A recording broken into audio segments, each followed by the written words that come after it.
Day 437, day rating 6. Got up, it was track workout Wednesday. Got to the track, and I got in a half-mile warm-up, and then we got in the workout. Workout was 1200, 600, 1200, 600, 1200, 600. So 3 sets of 12-6. Or no. Sorry, 6-12. So 600, so a lap and a half. And you jog the 200 meters or walk to the start line, and then you go right into your 1200. And this 600 meter was at a mile pace, and the 1200 was supposed to be faster than 5K and just a little bit slower than mile, which it didn't feel like. They both felt pretty quick today. And after each set, you do 2 sets of bleachers. So that's one set, right? So 600 with a 200 meter jog up to the start again. Go right into your 1200. After the 1200, go 2 sets of bleachers, and you start your 600 again. Well, my buddy Pete as soon as they're done taking the picture and announcing the workout, he's off.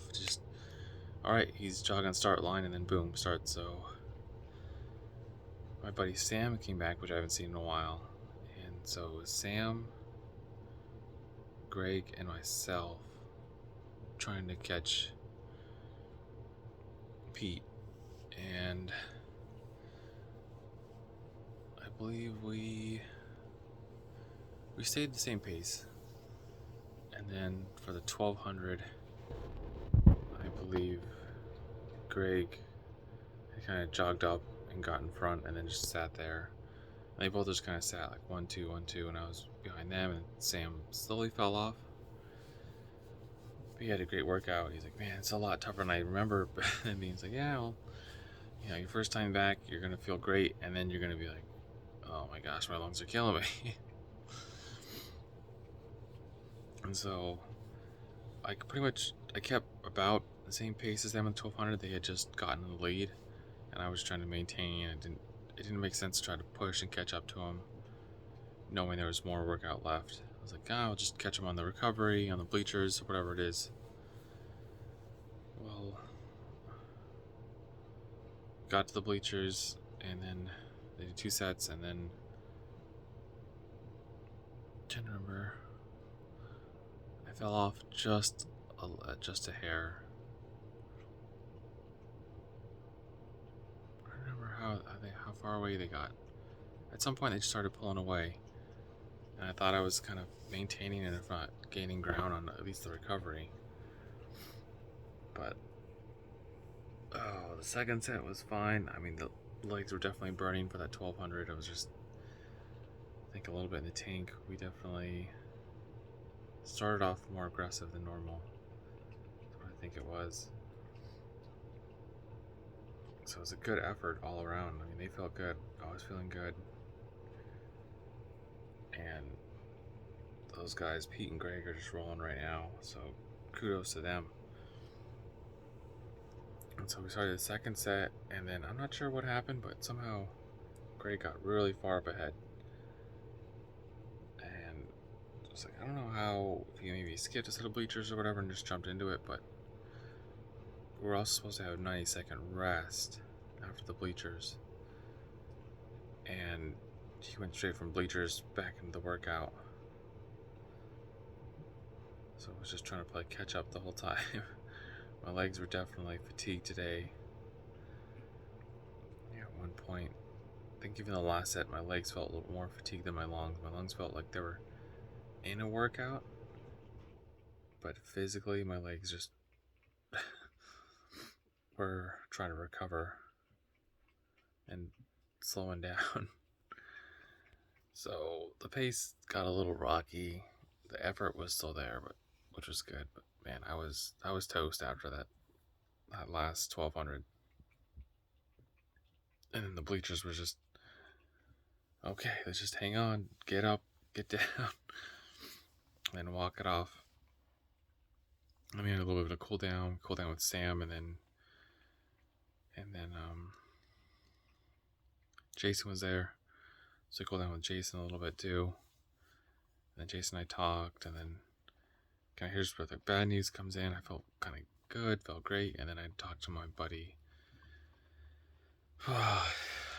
Gary about the apartment, and he said, "Hey, something happened, and a lady in the neighborhood in the complex got bit by a dog, so they're reassessing the dog rules right now."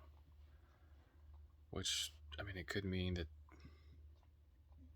they're gonna try to limit the dogs that are there, or just have new standards and say only certain breeds or only dogs certain height, certain weight, which is not completely uncommon, but it definitely throws a wrench in plans right now. I thought I was moving, gonna get ready to go there, and now it's really a toss-up as far as what's gonna happen going forward. So really had to pump the brakes on that, and if I don't hear back from tomorrow, then I'm just have to consider it a loss and then find something else. But yeah, I was talking to another friend about it, and like, how's your day? And I was like, well, it was good, minus this one factor, the new apartment thing being it. But they said the cheapest thing they could find was $1,300 for one bedroom, and I said, yeah, I've found just about the same $1,300 anywhere I go, if not $1,400-1,500 for just a one bedroom, which is ridiculous. So that's just stressful at this point to be that close to have about 14 days before moving out. Maybe it's 16, 17, somewhere in there. Just over 2 weeks, I think is what it is. Yeah, it's like 2 weeks and 4 days, something like that. And just to have that kind of news turn on you, so that it's been on my mind all day with a little bit of stress. I'm trying to make the best of it, but again, it feels like it's something that's like out of my control, and it sours the day. But I tried to carry on. I was getting a little tired at work because I obviously didn't sleep well Wednesday night. I think it was 12:30, and I still felt like I was trying to close my eyes. Ended up getting up at 4:30, so going on about a 4-hour day. Like, I feel my body slow down around 2 o'clock at work, so I thought, I'm just gonna go take a little nap. I came in, was playing with the pup a little bit, and right away she got all excited and then cuddled up next to me on my right side. I was like, you know what? If you're gonna kind of hang out here, let's just go in the room, take a little nap on the bed. And I got here, and 2 minutes later, I had a friend call, and we just started chatting for about 20-30 minutes, which was great. But at the same time, afterwards, I was like, okay, I'm tired. And it was about time to walk the pup. It was 5:40, 5:45, and it's like, okay, we gotta get the pup outside. So we did the walk, and that was fine. And came back, slowly decided on getting dinner ready, watched a little bit of the game. It was Dallas Mavericks and Memphis Grizzlies. The Grizzlies just pulled away. I think they were up by like 36 points. It was really crazy. And watched more of The Circle. There's new episodes of that. That was pretty good. And then, as I was making dinner, just had 2 burritos, a little bit of rice. I just sat down and just slowly decided I was going to take a nap at the couch. So about 9:30, I dozed off. Got up around, maybe it was 10, closer to 10. And then I got up around 11:30, and now here I am trying to finish the day. I'm at 120 push-ups. I want to get in 30 more and then just go into bed. Tomorrow sounds like it's going to be a double run. So it should be good. I just hope that I feel rested. And hopefully I have good news tomorrow. Hopefully something turns around. Crossing the fingers, sending good thoughts and prayers that nothing, hoping for good. I don't want to say bad. I'm hoping that things continue to progress and I can move into the place that I originally thought I was going to move into. And that's the day. So run your life with health and happiness, and have a good night.